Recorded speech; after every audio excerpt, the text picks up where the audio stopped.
হরে কৃষ্ণ। তো আজকে আমাদের 7 নম্বর শ্লোকে পাঠ শুরু হবে। ওম নমো ভগবতে বাসুদেবায়। ওম নমো ভগবতে বাসুদেবায়। ওম নমো ভগবতে বাসুদেবায়। আমরা 7 নম্বর শ্লোক পাঠ করার চেষ্টা করব। বাসুদেবে ভগবতী ভক্তিযোগ্যঃ প্রয়োজিতঃ জনয়তি আশু বৈরাগ্যম জ্ঞানম চ যৎ অহেতুকম। তাহলে এখানে অনুবাদে কি বলা হয়েছে না, ভক্তি সহকারে পরমেশ্বর ভগবান শ্রীকৃষ্ণের সেবা করা হলে অচিরেই শুদ্ধ জ্ঞানের উদয় হয় এবং জড়জাগতিক বিষয়ের প্রতি অনাসক্তি আসে। যারা মনে করে যে পরমেশ্বর ভগবান শ্রীকৃষ্ণের প্রতি ভক্তি ভাবুকের যে ভাব, সেই ভাব একটি প্রবণতা ছাড়া আর অন্য কিছু নয়। তারা তর্ক উত্থাপন করে বলতে পারে, বিভিন্ন বিষয়ে তারা তর্ক করে বলতে পারে যে শাস্ত্রে বিভিন্ন ধরনের যজ্ঞ, তপশ্চর্চা, ধ্যান, জ্ঞান এবং যোগ ইত্যাদি বিভিন্ন বহু যে পন্থা, এই সমস্ত পন্থার নির্দেশ করা হয়েছে। কিন্তু আর কি না, তাদের মতে যারা উচ্চ স্তরের কার্যকলাপ অনুষ্ঠান করতে পারে না, তাদের জন্যই ভগবত ভক্তির পন্থা নির্দেশিত হয়েছে। তারা এটাই বোঝানোর চেষ্টা করে যে যারা এই সমস্ত কিছু করতে পারে না, যেমন যজ্ঞ করতে পারে না, দান করতে পারে না, তপশ্চর্চা করতে পারে না, ধ্যান, যোগ, জ্ঞান এগুলো করতে যারা পারে না, তারাই হচ্ছে ভগবত ভক্তি করে, এরকমটা তাদের মত। কিন্তু অনেকে আবার বলে কি যে ভগবত ভক্তির পন্থা শূদ্র, বৈশ্য এবং স্ত্রী লোকদের জন্য নির্দেশিত হয়েছে। তাদের মধ্যে আবার এটাও বলে, মানে যারা আত্ম অহংকার কেন্দ্রিক, তারা কি বলে থাকেন যে ভগবত ভক্তি হচ্ছে এই ধরনের শূদ্র, বৈশ্য এবং স্ত্রীলোক, মানে যারা বর্ণের মধ্যে নিম্ন বর্ণাদি, তাদেরকে বলা হয়েছে এরাই হয়তো ভগবত ভক্তি করে। কিন্তু ভগবত ভক্তি হচ্ছে সমস্ত পারমার্থিক কার্যকলাপের মধ্যে সর্বশ্রেষ্ঠ। এই যে ভগবানের ভক্তি, এটাই হচ্ছে কিন্তু সমস্ত কিছুর মধ্যে শ্রেষ্ঠ, এর থেকে শ্রেষ্ঠ কিছু নেই। ধ্যান, জ্ঞান, তপশ্চর্চা, জ্ঞান এগুলো কিভাবে 4 যুগে 4 নিয়ম ছিল। সত্য যুগে একরকম নিয়ম ছিল, যেখানে যেভাবে আপনি ভগবানকে প্রাপ্তি করতে পারেন। ত্রেতা যুগে একরকম নিয়ম ছিল, সেখানে আপনি যেমন সত্য যুগে কী ছিল না, সত্য যুগে ধ্যান ছিল। ত্রেতা যুগে কী ছিল, ত্রেতা যুগে যজ্ঞ। আর দাপর যুগে কী ছিল, দাপর যুগে ছিল পূজা অর্চনাদি। এবং কলিযুগে কি, কলিযুগে হচ্ছে নাম রূপে ভগবান এই কলিতে অবতরণ করেছেন। তো তাহলে এখানে একমাত্র নাম ছাড়া আর কোনোভাবেই মানে ভগবান প্রাপ্তি করা সম্ভব নয়। তাই এই নামের মাধ্যমেই ভগবান এই কলিযুগে অবতরণ করেছেন। এবং এই ভগবত ভক্তির পন্থাই হচ্ছে একমাত্র কলিযুগে উদ্ধারের একমাত্র আধার, যেখান থেকে আমরা উদ্ধার হতে পারবো আর কি। এবং ভগবত ভক্তি হচ্ছে সমস্ত পারমার্থিক কার্যকলাপের মধ্যে সর্বশ্রেষ্ঠ। এবং তাই এই মহামন্বিত বা মহিমান্বিত পন্থা, যা খুবই সরল। এই কলিযুগে মানুষের আয়ু এতই অল্প, যার জন্য কি করা হয়েছে না, এই যে মহিমান্বিত পন্থাটাকে একদম সরলভাবে করানো হয়েছে। যে সমস্ত শুদ্ধ ভক্ত ঐকান্তিকভাবে ভগবানের সঙ্গে সম্পর্কযুক্ত হওয়ার প্রয়াসী, তাদের কাছে এই পন্থা হচ্ছে সর্বশ্রেষ্ঠ। কীরকম ভক্তদের বলছে না, যারা ঐকান্তিকভাবে ভগবানের সঙ্গে সম্পর্কযুক্ত হওয়ার প্রয়াসী, যারা ঐকান্তিকভাবে দৃঢ়তার সহকারে, যারা একবার বুঝে গেছে যে আমাকে ভগবানের সাথে যুক্ত হতে হবে। আমরা এসছি কোথা থেকে না, আমরা এসছি গোলক বৃন্দাবন থেকে। তো গোলক বৃন্দাবনে আমরা ভগবানের সাথে ছিলাম, কি করেছি না সেখানে অহংকারের জন্য আমরা বিতাড়িত হয়ে বা শাস্তি স্বরূপ এই জেলখানাতে এসে পড়েছি। তো তাহলে আমাদের কি করতে হবে না আমাদের এখান থেকে উদ্ধার হতে গেলে একমাত্র ঐকান্তিকভাবে ভগবানের সাথে যুক্ত হতে হবে। তাদের কাছে এই পন্থা হচ্ছে সর্বশ্রেষ্ঠ। তা যারা এটা মনে করেছে যে ভগবানের সঙ্গে যুক্ত হওয়াটাই হচ্ছে আমাদের ঐকান্তিক উদ্দেশ্য, তাই তাদের কি কর্তব্য না ভক্তিযোগের দোরগোড়ায় দাঁড়িয়ে আছেন যে সমস্ত নবীন ভক্ত, তাদের কাছে এই পন্থাটি অত্যন্ত সরল। ভক্তিযোগের দোরগোড়ায় যারা দাঁড়িয়ে আছেন যে সমস্ত নবীন ভক্ত, তাদের কাছেও কিন্তু এটা খুবই সরল। পরমেশ্বর ভগবান শ্রীকৃষ্ণের সঙ্গে সম্পর্কযুক্ত হওয়ার এই যে পন্থা, এটি মহৎ বিজ্ঞান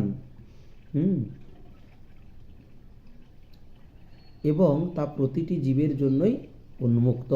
এই ভগবত ভক্তি কিন্তু কোনো কন্ডিশান নেই যে এই কন্ডিশান মেনটেন করলে তবেই আপনি ভগবত ভক্তি করতে পারবেন।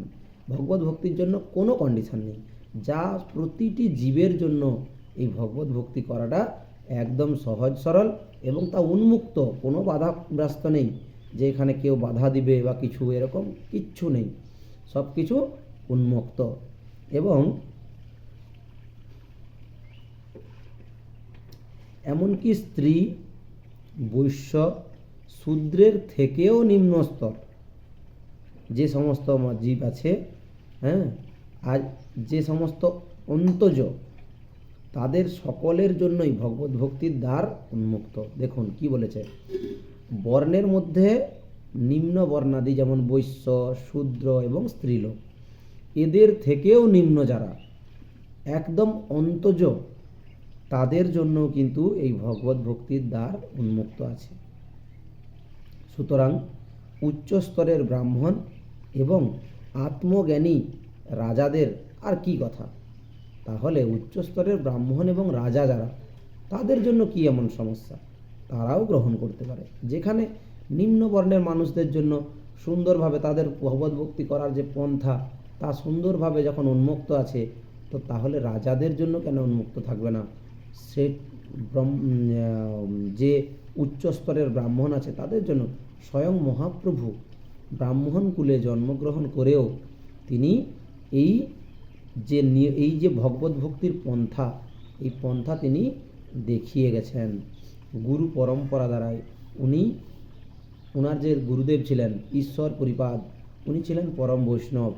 সেই বৈষ্ণবের ধারায় তিনি এই জগৎবাসীকে শিক্ষা দিয়ে গেছেন যে আমরা অহংকার করে কখনোই যেন নিজের কুলের অহংকার দেখিয়ে ভগবত ভক্তি থেকে দূরে না সরে যাই। আমাদের অহংকার সবথেকে বড় পরিমাণে হতে হয়, যাদের অহংকার কি কারণে হয় বলুন তো? মাত্র 4টি কারণে হয়। 4টি অহংকার আছে। কি কি অহংকার না? রূপের অহংকার, শিক্ষার অহংকার, আর কুলের অহংকার, আর কি না অর্থের অহংকার। এই 4টা অহংকার আমাদের জন্মগত। যদি আমরা যদি উচ্চ কুলে জন্ম হয়ে যাই, তখন আমরা মনে করি আমরা কিনাই কি পেয়ে গেছি, আমাদের জন্য দরকার নেই সব ভগবত ভক্তি টক্তি করে কি হবে, এগুলো আমাদের জন্য নয়। কিন্তু এগুলো মহাভুল, শুধুমাত্র ভুল নয়, মহাভুল। আমরা নিজেদেরকে মনে করুন একটা নদীতে আপনি পড়ে গেছেন, সেখানে আপনার কাছে একটা বড় কাঠের গুঁড়ি এলো, আপনি কি করলেন? আমাদের জন্য এইসব গুঁড়ি ফুড়ি না, আমাদের জন্য তো চেয়ার আসবে, লঞ্চ আসবে আমাদের জন্য। কিন্তু আপনি নদীতে পড়ে গেছেন, এটা আপনি বুঝতে পারছেন না যে যখন আমি নদীতে ছিলাম না, নদীর ওপরে ছিলাম, তখন আমি আমার অহংকার দেখিয়ে টাকার বিনিময়ে লঞ্চ নিয়ে এসে অনেক কিছু করতে পারতাম। কিন্তু আমি এই মুহূর্তে পড়ে গেছি নদীতে, পরিস্থিতি আমার জন্য সহজ নয়। আমার যতই অর্থ ব্যাংকে থাকুক, আমি ওই জলের মধ্যে কিন্তু হাবুডুবু খাবো।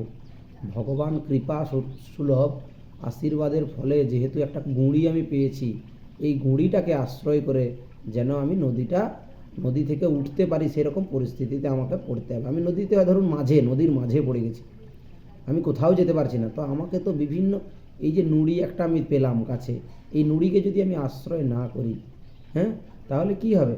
তাহলে আমাদের জ্ঞানের যে মানে কি বলবো, যে জ্ঞানের যে অভাব, তা আমরা প্রকাশ করব। এবং নিজে ক্ষয়ক্ষতি হবে আমাদের। কিন্তু আমরা যদি ওই গাছের গুঁড়িটায় যদি আশ্রয় করি, তার উপর যদি আমরা চেপে বসি, তাহলে সেই গাছের গুঁড়ি কিন্তু আমাকে ভাসিয়ে ভাসিয়ে নিয়ে যাবে। হ্যাঁ, আমি যখন সুযোগ পাবো তখন গিয়ে নদীর চরে উঠে আমি উঠতে পারবো। সুযোগের সদ্ব্যবহার করতে হবে এবং যেটা আমি পেয়েছি তাকে আশ্রয় করতে হবে। ঠিক তেমনই ভগবান কৃপা করে আমাদেরকে এই ভগবত ভক্তি প্রদান করেছেন। এই ভগবত ভক্তির পন্থা আমাদেরকে প্রদান করেছেন। কেন না, এই যে ভবসাগরে আমরা পড়ে গেছি, এই ভবসাগর থেকে উদ্ধার হওয়ার জন্য।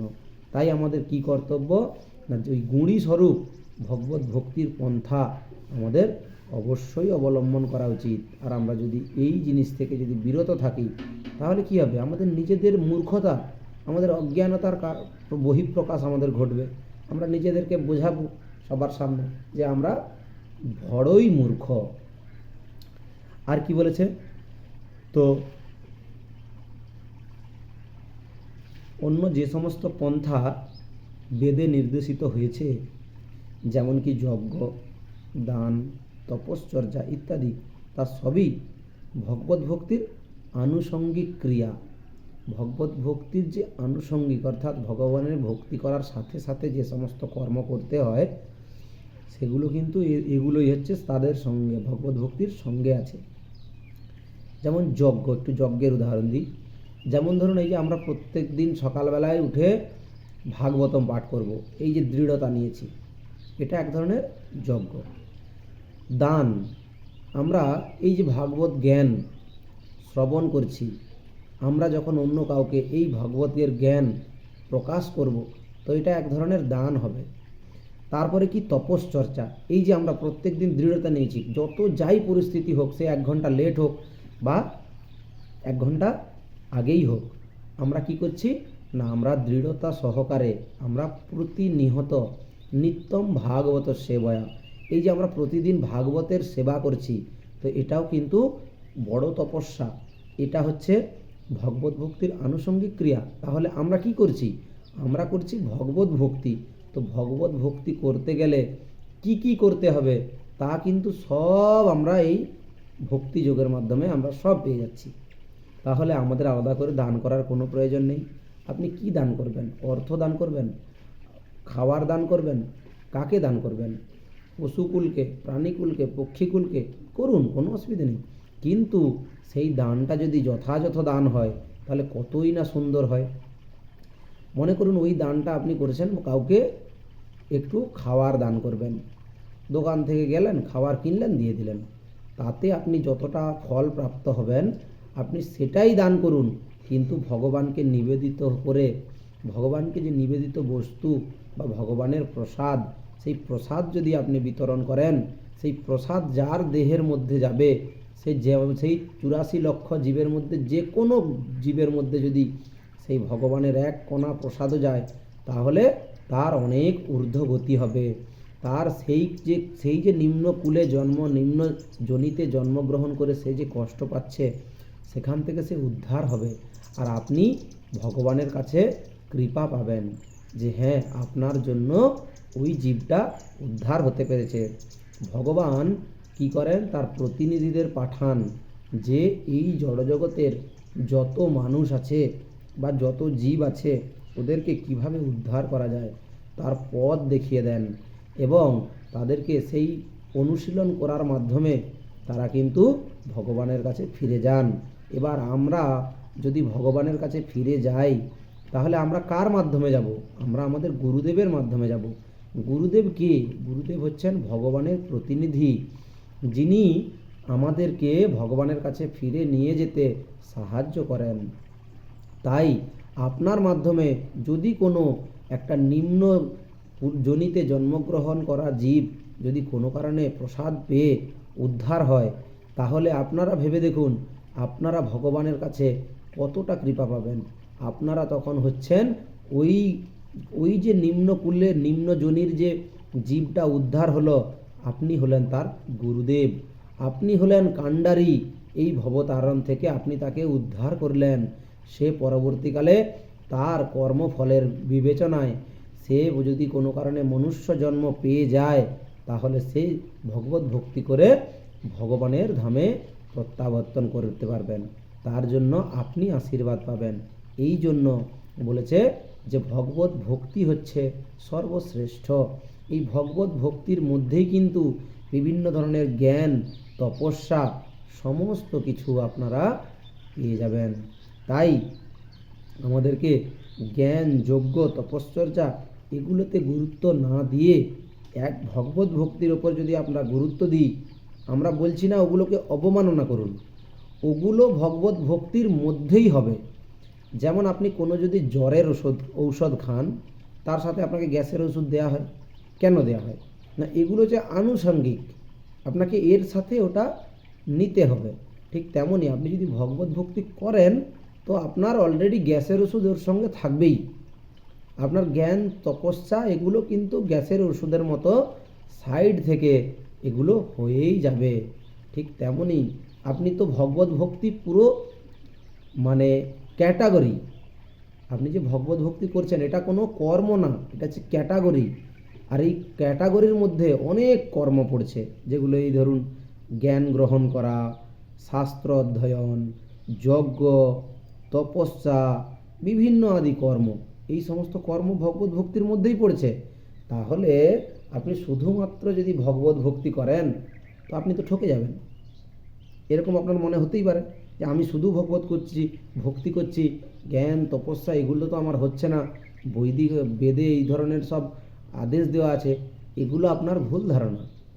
ভগবত ভক্তির মধ্যে সমস্ত কিছুই আছে, আপনার ঠকার কোনো প্রশ্নই নেই, আপনি কখনোই ঠকবেন না।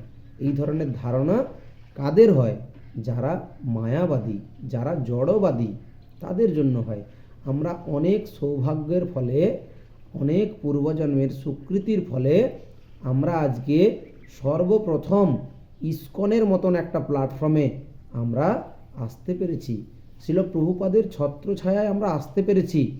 আমরা মনে করুন কোনো কিছু শিক্ষা হয়তো গ্রহণ করেছি, প্রথমে যদি আমরা একদম স্টার্টিংয়ে যদি আমরা ভুল জিনিসটা শিখে ফেলি, পরবর্তীকালে সেটা শোধরাতে কিন্তু অনেক কষ্ট হয়।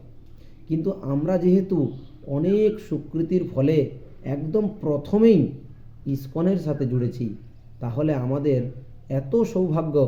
ইসকন এমন একটা জায়গা যেখানে দাঁড়িয়ে আপনাকে একদম ক্ষুদ্র সেবা থেকে একদম যে ভগবানের একদম কাছের সেবা, তা পর্যন্ত আপনাদের সঠিকভাবে গুরু পরম্পরা ধারায় বর্ণনা করে তা শিক্ষা প্রদান করা হয়। ইসকনের মতো এই রকম শুদ্ধ জায়গায় আমরা আসতে পেরেছি, এটা আমাদের অনেক সৌভাগ্য। প্রভুপাদের ছত্রছায়ায় যে আমরা আসতে পেরেছি, এটা আমাদের অনেক সৌভাগ্য। এই সৌভাগ্যকে আমাদের কাজে লাগাতে হবে। আমরা এসে গেছি বলে তাকে অবহেলা করলে চলবে না। আমরা এসেছি মানে অনেক সৌভাগ্যের ফলে এসেছি, অনেক কাঠখড় পুড়িয়ে তারপর এসেছি। তাই এখানের প্রতিটা শব্দ অক্ষরে অক্ষরে আমরা সম্পূর্ণভাবে মানার চেষ্টা করব। আজ না হয় কাল আমরা একদিন অবশ্যই পারব। এবং ভগবানের কাছে প্রভুপাদ বলেছে, তোমরা শুদ্ধ ভক্তি যোগ অনুশীলন করো, একটু ভগবানের আর আমার কথা শ্রবণ করে সুন্দরভাবে জীবনযাপন করো। আমি দায়িত্ব নিচ্ছি, তোমাদেরকে আমি নিয়ে যাব ভগবত ধামে, তোমাদের কোনো সন্দেহ নেই। ভগবান যেমন বলেছেন গীতাতে যে সর্বধর্ম পরিত্যাজ্য মাম একম শরণম ব্রজ অহম ত্বম সর্বপাপেভ্যো মোক্ষায় স্বামী মা শুচ। ভগবান যেমন বলেছে সমস্ত ধর্ম তুমি ত্যাগ করো, ত্যাগ করে আমার কাছে ফিরে আসো, আমার কর্ম করো, শুধুমাত্র আমাতেই তুমি সন্তুষ্ট হও। যা কিছু করবে আমাকেই নিবেদন করো, তুমি যা কিছু পড়বে আমাকেই নিবেদন করে পড়ো, তুমি যা কিছু ধারণ করবে আমাকেই নিবেদন করে ধারণ করো। আমি দায়িত্ব নিচ্ছি, আমি তোমার সমস্ত কিছু রক্ষা করব। তাহলে ভগবান বলেছেন আমি সব কিছু রক্ষা করব, আমি তোমাকেও রক্ষা করব।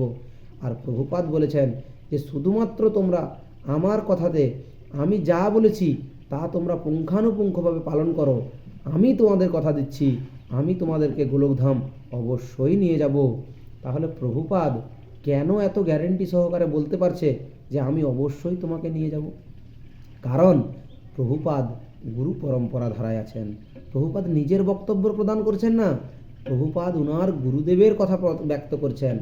উনার গুরুদেবও যে প্রভুপাদকে যে কথা বলেছেন, যে জ্ঞান প্রদান করেছেন, তা কিন্তু উনার বক্তব্য প্রদান করেননি। উনি উনার পরম গুরুদেবের কাছ থেকে সেই জ্ঞান গ্রহণ করে তারপর নিয়েছেন। এই যে আমরা ভাগবতম আজকে পাঠ করছি, এই ভাগবতম আজকে কেন এত মধুর? না, ভাগবতম হচ্ছে গুরু পরম্পরা ধারায় ভগবান স্বয়ং নারদ মুনির দ্বারা শ্রীল ব্যাসদেব মহামুনিকে প্রদান করেছিলেন। শ্রীল ব্যাসদেব মহামুনি তিনি তার পুত্র সুত গোস্বামী, যিনি জন্মসূত্রেই ভাগবত জ্ঞানী, যিনি সুখ পাখির ন্যায় মহাদেবের মুখ থেকে এই পরম জ্ঞান শ্রবণ করেছিলেন, এবং তা তিনি দ্বিতীয়বার আবার শ্রী ব্যাসদেব মহামুনির কাছে তিনি এই জ্ঞান আবার প্রাপ্ত হয়েছিল। তাই উনি এই ভাগবতের জ্ঞান সম্পূর্ণভাবে অবগত ছিলেন।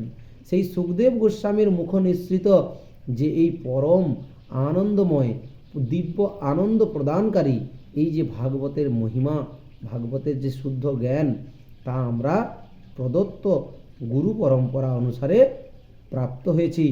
সেই ভাগবতম প্রভুপাদ আমাদের সংস্কৃত থেকে ইংরেজিতে ভাষ্যে রূপান্তরিত করেছেন। আর আমরা আজকে যেই ভাগবতম পড়ছি, এই ভাগবতম আমাদের পরম গুরুদেব শিল ভক্তিচারু স্বামী মহারাজ এই বাংলাতে রূপান্তরিত করেছেন, বাংলা ভাষায় তিনি প্রকাশ করেছেন। তাহলে আমরা ভাবুন, আমরা কিভাবে গুরু পরম্পরা ধারায় আমরা এই জ্ঞান গ্রহণ করছি, আর এই গুরু পরম্পরা ধারায় যথাযথভাবে এই জ্ঞান আমরা পাচ্ছি বলেই কিন্তু আমরা এত আনন্দ পাচ্ছি, না হলে এত আনন্দ পেতাম না। কারণ যে রস ভগবান দিয়েছেন, ভগবান দ্বারা প্রদত্ত দিব্য জ্ঞান পরম আনন্দময়, পরম মাধুর্যময়। তাই এই পরম জ্ঞান আমরা পাচ্ছি কিভাবে? গুরু পরম্পরা ধারায়।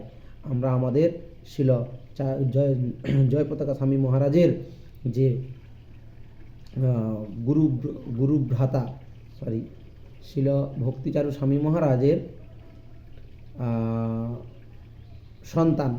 সন্তানই বলা যায়, কারণ উনি প্রভুপাদের শিষ্য, এবং ভক্তিচারু স্বামী মহারাজ উনিও হলেন প্রভুপাদের শিষ্য। তাই ওনারা হচ্ছেন গুরু ভ্রাতা, গুরু ভাই। তাই আমরা যদি ভক্তিচারু স্বামী মহারাজের এই জ্ঞান প্রাপ্ত হই, তাহলে আমরা কিভাবে প্রাপ্ত হলাম? না, আমরা আমাদের গুরু ভ্রাতার কাছ থেকে, অর্থাৎ আমরা আমাদের কাকুর কাছে জ্ঞান নিচ্ছি। তো কাকু তো আমার রক্তেরই রক্ত।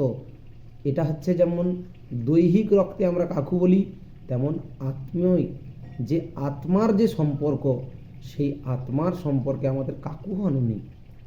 তাই আমাদের এই যে গুরু পরম্পরা জ্ঞান, এই গুরু পরম্পরা জ্ঞানে আমরা যেহেতু প্রাপ্ত হচ্ছি, তাই আমরা এই পূর্ণ আনন্দ আস্বাদন করতে পারছি। তো কথার মাঝখানে অনেক কিছু ভাবনা চিন্তা করতে গিয়ে হয়তো ভুল ত্রুটি কিছু বেরিয়েছে, আপনারা ক্ষমা দৃষ্টিতে দেখবেন। এটা ওটা ভাবতে গিয়ে আমি হয়তো মনে হচ্ছে যে কিছু হয়তো ভুল হতেও পারে, পরবর্তীকালে শ্রবণ করব। তো যাই হোক, যদি কিছু ভুল হয় ক্ষমা করবেন, আমরা পরবর্তীতে আরও ব্যাখ্যা করার চেষ্টা করব। তো পরমেশ্বর ভগবান শ্রীকৃষ্ণের সঙ্গে সম্পর্কযুক্ত হওয়ার এই যে পন্থাটি, এটি মহৎ বিজ্ঞান, যা প্রতিটি জীবের জন্য উন্মুক্ত আছে, খোলা আছে। সবাই আসুন, সবাই এই জ্ঞান গ্রহণ করুন, তাতে কোনো বাধা প্রাপ্তি নেই, কোনো বাধ্যবাধকতা নেই, কোনো জোর জবরদস্তি নেই।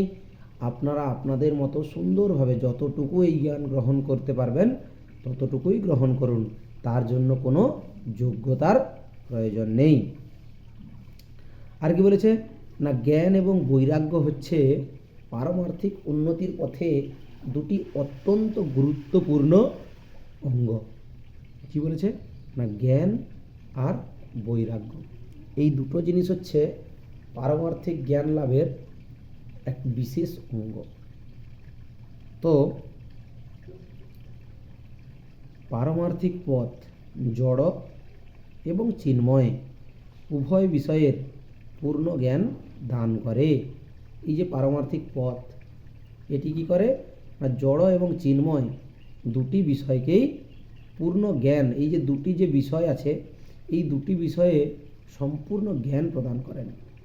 আর কি করেন না এইভাবে পূর্ণ জ্ঞান লাভ করে মানুষ জড়বন্ধন থেকে মুক্ত হয়ে পারমার্থিক কার্যকলাপে আগ্রহান্বিত হয়।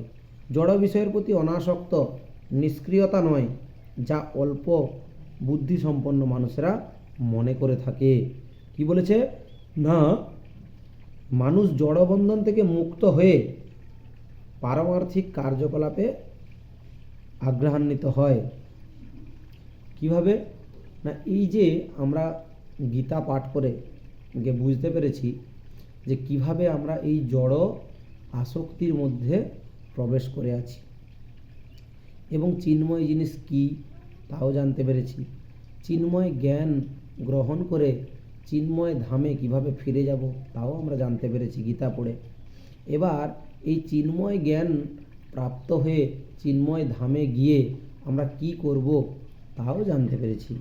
তো তাহলে এত কিছু জানতে পারার পরেও আমরা কি করছি না এই জড় বন্ধন থেকে, এই যে জড়ের যে বন্ধন সেই বন্ধন থেকে আমরা আস্তে আস্তে করে মুক্ত হচ্ছি। তো এগুলো মায়াবাদীরা কি বলছে, মায়াবাদীরা বলছে এগুলো বেকার কথা। জড় বন্ধন থেকে মুক্ত হয়ে কি হবে, আমি যদি এখানেই না আসলাম তাহলে কি করে ভগবত ভক্তি করব। দেখুন আপনি শুধুমাত্র এই ভূলোকে এসেই যে ভগবত ভক্তি করতে পারবেন এরকম ব্যাপারটা নয়। আপনি ভগবত ভক্তির পন্থা অবলম্বন করে ভগবানের ধামে গিয়ে সেখানে নিত্য সেবাতে যুক্ত হবেন।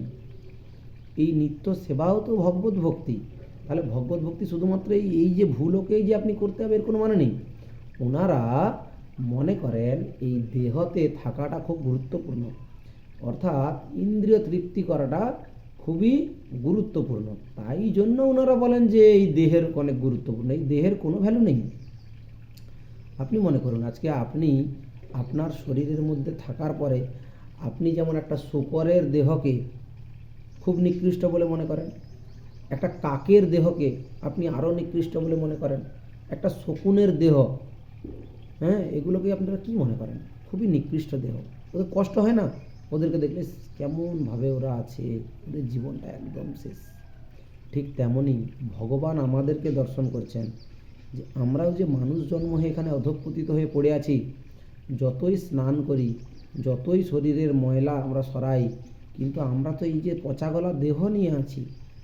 ভগবানও বলছে যে আহারে আমার এই সন্তানটা কত কষ্টে আছে, কত দুঃখের মধ্যে আছে, তাহলে আমার এই সন্তানটাকে আমি কিভাবে আমার কাছে ফিরিয়ে আনবো, আয় বাবা ফিরে আয় আমার কাছে।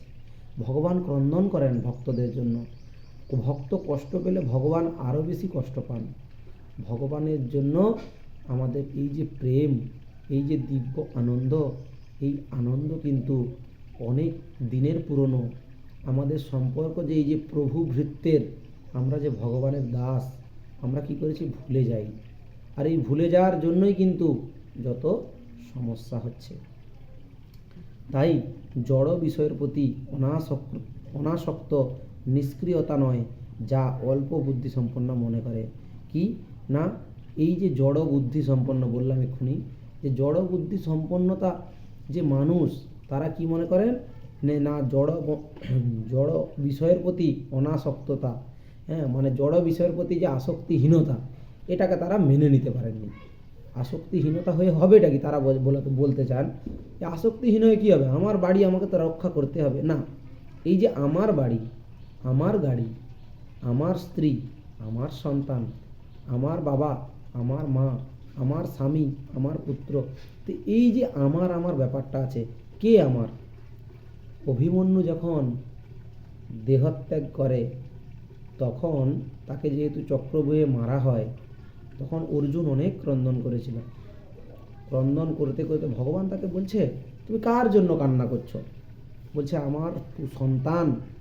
আমার সন্তানকে ওরা অন্যায়ভাবে মেরেছে। বলছে ঠিক আছে, তুমি যাকে সন্তান বলে ক্রন্দন করছো সে কি তোমার সন্তান? তুমি কি দেখতে চাও? তাই সশরীরে অর্জুনকে যমলোকে নিয়ে গেছিল।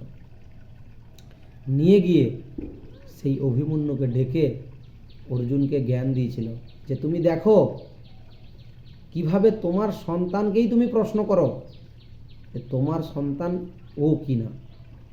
তখন অভিমন্যু প্রশ্ন করেছিল যে আপনি কাকে সন্তান বলছেন, কে আমার পিতা?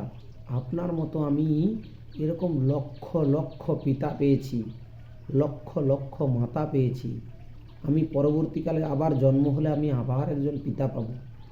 আপনি আমার পিতা নয়, আমার পিতা হচ্ছেন পরম পুরুষোত্তম ভগবান শ্রীকৃষ্ণ।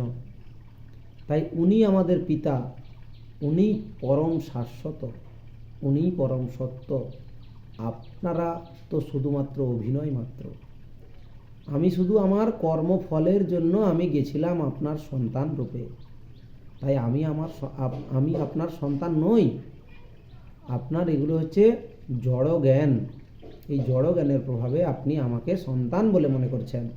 এই জ্ঞান যখন সশরীরে অর্জুন গ্রহণ করল, তখন অর্জুনের ভুল ভ্রান্তি ভঙ্গ হলো। সে বুঝতে পারল যে হ্যাঁ, বিষয়টা হচ্ছে এরকম যে আমরা যারা এই জন্মে বাবা মা পেয়েছি, এই জন্মে স্বামী সন্তান পেয়েছি, এই জন্মে স্ত্রী পুত্র আদি পেয়েছি, তাহলে এগুলো কিন্তু আমাদের কেউ নয়। আমরা সবাই ভগবানের দাস, আর আমরা একত্রে ভগবানের সেবা করব। তাই আমরা একটা সম্পর্ক তৈরি করেছি। এই সম্পর্ক চির শাশ্বত নয়, এই সম্পর্ক সাময়িক। কিন্তু ভগবানের সাথে যে আমাদের সম্পর্ক, এটা কোনোদিন পরিবর্তন হবে না। ভগবান আমাদের সৃষ্টি করেছেন এইভাবেই, আমরা যাতে ভগবানের সেবাতে যুক্ত থাকতে পারি। আর কি না, নৈষ্কর্ম কথাটির অর্থ হচ্ছে অপ্রয়োজনীয় বিষয়গুলি ত্যাগ করা। কি বলছে না, আমাদের যেগুলো অপ্রয়োজনীয় জিনিস, আগে জানতে হবে আমাদের প্রয়োজন কি আর অপ্রয়োজন কি। আমরা যদি জড় চেতনার মধ্যে আসক্ত থাকি, তাহলে জড় বিষয়ক জিনিস আমাদের প্রয়োজনীয়। আর আমরা যদি এই পরম জ্ঞান প্রাপ্ত হই, তখন এই পরম জ্ঞান প্রাপ্তিটা হয়ে যাবে আমাদের পরম প্রয়োজনীয়, এবং তাই আমাদের গ্রহণ করতে হবে। আমরা জড় জিনিস, জড় বস্তু কখনোই সম্পূর্ণরূপে বা আমরা কখনো কোথাও নিয়ে যেতে পারবো না। জড় জিনিস জড়তেই থেকে যাবে। আপনি কয়েক হাজার কোটি টাকা যদি রোজগার করেন, তাও আপনি মৃত্যুর পরে নিয়ে যেতে পারবেন না। আর যদি আপনি অনেক বাড়ি ঘর বানিয়ে অনেক কিছু যদি করে বিশাল কিছু করে ফেলেন, রাজমহল বানিয়ে নেন, তাও আপনি নিয়ে যেতে পারবেন না। তাই আমরা কি নিয়ে যাব না, আমরা আধ্যাত্মিক জ্ঞান, ভগবানের নামের যে মহিমা, ভগবানের নামের ফলে যে আমাদের আত্মজ্ঞান, তাই আমরা কিন্তু পরবর্তীকালে নিয়ে যেতে পারব। এই আত্মজ্ঞানের উপর বিচার করেই কিন্তু আমাদের ফল প্রাপ্তি হয়। আমরা বিচার্যের বিষয় হয়ে পড়ি যে আমরা কোথায় যাওয়ার যোগ্য, সে আমরা আবার ভূলোকে ফিরে আসার যোগ্য, নাকি আমরা ঊর্ধ্বতম লোকে যাওয়ার জন্য উপযুক্ত, আর নাকি আমরা নিম্ন জনিতে যাওয়ার জন্য উপযুক্ত। তাহলে এই যে পরম জ্ঞান, এই পরম জ্ঞান সম্বন্ধে যথাযথভাবে অবগত হওয়াই হচ্ছে আমাদের আসল লক্ষ্য। যখন বাস্তব বস্তুকে জানা যায়, তখন অবাস্তব বিষয়গুলি আপনা থেকেই দূর হয়ে যায়। তাহলে বাস্তব জিনিস কোনগুলো আমরা জানলাম, যে পারমার্থিক উন্নতি বা আমাদের আত্মজ্ঞানে যেগুলো প্রয়োজন, সেগুলো হচ্ছে আমাদের বাস্তব। আর অবাস্তব জিনিস কি না, যেগুলো আমরা নিয়ে বেঁচে থাকি কিন্তু আমাদের প্রয়োজন নেই। মনে করুন আহার করাটা খুবই জরুরি, কিন্তু আহার করার জন্য জীবনকে একদম ব্যতিব্যস্ত করে ফেলা, এটা কি ঠিক? ঠিক না। অল্প আহার নিয়ে মানুষকে বেঁচে থাকাটাই জরুরি। কারণ অধিক খাদ্য গ্রহণের ফলে আপনার শরীরে অধিক পীড়া হবে, এবং ওই পীড়া ভোগ করতে গেলে আপনার কিন্তু মন স্থির থাকবে না, মন চঞ্চল হয়ে যাবে। তাই মন চঞ্চল হলে আপনি কিন্তু দৃঢ়তা বা একাগ্রতা কখনো পাবেন না কোনো কর্মেই, সে আধ্যাত্মিক কর্ম হোক বা জাগতিক কর্ম হোক, কোনো কর্মেই আপনারা একাগ্রতা পাবেন না। তাহলে একাগ্রতা হতে গেলে আমাদের অল্প আহার করতে হবে। আর কি না, এই ধরনের ইন্দ্রিয় সুখ ভোগের প্রচেষ্টা থেকে মুক্ত হতে হবে। কিভাবে না, এই যে অতিরিক্ত আহার, অতিরিক্ত নিদ্রা, অতিরিক্ত যে কোনো অতিরঞ্জিত জিনিস, ইন্দ্রিয় তৃপ্তি, এগুলো কারণ, এগুলো থেকে আমাদেরকে আস্তে আস্তে মুক্ত হতে হবে, দূরে সরে যেতে হবে। আর কি না, এই যে ভগবত ভক্তি জীবের পরম বৃত্তি হওয়ার ফলে, না এই যে ভগবত ভক্তিটা, এটা যদি আপনি পরম বৃত্তি বলে মনে করেন যে এইটাই হচ্ছে আমার জীবনের শেষ লক্ষ্য, আর আমি কিছু চাই না, এর জন্য আমাকে যা কিছু করতে হবে আমি তাই করব, কিন্তু এটা ছাড়া অন্য কিছু করব না, এরকম হলে কিন্তু অটোমেটিক এই যে ইন্দ্রিয় তৃপ্তির যে বাসনাগুলো, এগুলো অটোমেটিক চলে যাবে। আপনাকে পাঠাতে হবে না কোথাও, তাড়িয়ে বেড়াতে হবে না, অটোমেটিক চলে যাবে। ঠিক তেমনই কি বলেছে না, তিনি মূর্খ নন, অথবা তিনি নিকৃষ্ট স্তরের কার্যকলাপে যুক্ত নন, অথবা কোনো জাগতিক আসক্তিও নেই, এরকম যে পুরুষ, এরকম পুরুষ কি হয় না, কিভাবে না ভগবানের যে পরমেশ্বর ভগবানের কৃপাতে সম্ভব হয়ে যায়। না কি বলেছে না, ভগবানের যদি একবার আমরা আশীর্বাদ কৃপা পেয়ে যাই, তখন কি হবে না, তখন আমরা এই ধরনের আসক্তি থেকে মুক্ত হব, বা এই ধরনের যে ভুলভ্রান্তি কার্যকর্ম, সেখান থেকেও মুক্ত হব। আর কি বলেছে না, শুদ্ধ যুক্তি তর্ক দিয়ে এই স্তরে উন্নীত হওয়া যায় না। যদি আপনি যুক্তি এবং তর্ক দিয়ে বিচার করার চেষ্টা করেন, যুক্তি তর্ক আপনি করবেন কিভাবে, কোনো না কোনো জ্ঞানের ফলে তো আপনি করবেন, তাহলে এই জ্ঞানকে আপনি কিভাবে যুক্তিতে প্রকাশ করবেন, সম্ভব না। ধরুন আপনি মনে করলেন যে 1-এর সাথে 1 যোগ করলে 2 হয়, তো এখানে আপনি তর্ক বা যুক্তি কি করবেন, করার কিছু নেই, আপনাকে মেনে নিতে হবে। আর না মানলে পরবর্তীকালে গিয়ে আপনি কিন্তু আর এই থিওরির উপরে বা এই যে যুক্তি, এর উপরে বিচার করে আপনি অনেক কিছু করতে পারেন, কিন্তু এটার উপরে আর যুক্তি করতে পারবেন না। পারমার্থিক জ্ঞান গ্রহণ করে তার উপর বিচার করে আপনি বিভিন্ন কর্মে যুক্তি করতে পারেন, বিভিন্ন কর্মের মধ্যে যুক্তি প্রদান করতে পারেন, কিন্তু ভগবত ভক্তিতে যুক্তি প্রদান করতে পারবেন না, কারণ এটা হচ্ছে একটা থিওরির উপরে যুক্তি করা সম্ভব নয়। এটাই বলা হয়েছে যে এই ধরনের তর্ক যুক্তি দিয়ে শুদ্ধ ভগবানের শুদ্ধ ভক্তের মানে মধ্যে জ্ঞান বৈরাগ্য আদি সবকটি দিব্যগুণই বর্তমান থাকে। কি বলেছে না, এবার ভগবানের শুদ্ধ ভক্তের যে প্রকাশ তা ভগবান ব্যক্ত করেছেন কিভাবে না, বলেছে শুদ্ধ ভক্তের মধ্যে জ্ঞান বৈরাগ্য আদি সবকটি দিব্যগুণ বর্তমান থাকে। তাহলে যিনি ভগবানের শুদ্ধ ভক্ত হন তার মধ্যে সমস্ত রকম গুণাবলী থাকে, এবং কিন্তু জ্ঞান থাকলেই অথবা অনাসক্ত হলেই ভগবত ভক্তির তত্ত্ব জানা যায় না।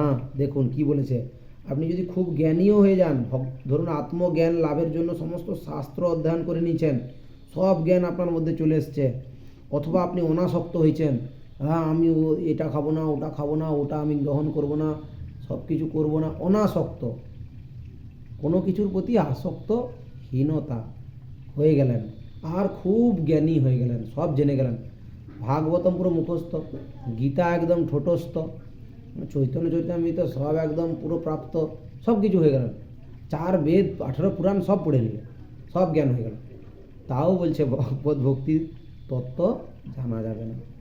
কিভাবে জানা যাবে না, ভক্তি হচ্ছে মানুষের সর্বশ্রেষ্ঠ বৃত্তি। তাহলে এগুলোর ঊর্ধ্বে গিয়ে হচ্ছে ভক্তি, আর এই ভক্তি হচ্ছে আমাদের সমস্ত কিছুর সর্বশ্রেষ্ঠ স্তর। তাই এই ভক্তিকে আমাদের খুব সুন্দরভাবে প্রকাশ করতে হবে। তো আমরা 7 নম্বর শ্লোক এখানে শেষ করলাম। পরবর্তী শ্লোক 8 নম্বর শ্লোক আমরা আরেকটি অন্য ভিডিওতে আমরা প্রকাশ করার চেষ্টা করব। হরে কৃষ্ণ।